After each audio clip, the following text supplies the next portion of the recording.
Hello বন্ধুরা, তোমাদের সকলকে স্বাগত জানাই আমাদের আজকের ভিডিওতে।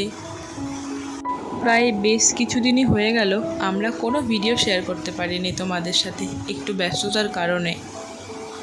আজ থেকে আবার পুনরায় তোমাদের সাথে ভিডিও শেয়ার করার চেষ্টা করব রোজ।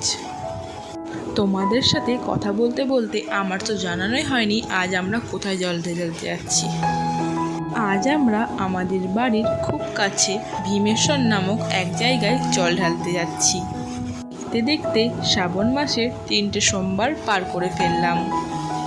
আমরা দুজন মিলে জল ঢালা সম্পন্ন করলাম। তারপর আমরা দুজন মিলে ওখানে কিছু কেনাকাটা করলাম। কেনাকাটা করার পর আমরা ওখানে প্রসাদ খেয়েই বাড়ি ফিরলাম। আমাদের ভিডিও তোমাদের কেমন লাগে তোমরা অবশ্যই কমেন্টে জানিও এবং চ্যানেলটি সাবস্ক্রাইব করতে ভুলো না। আজকের মতন টাটা।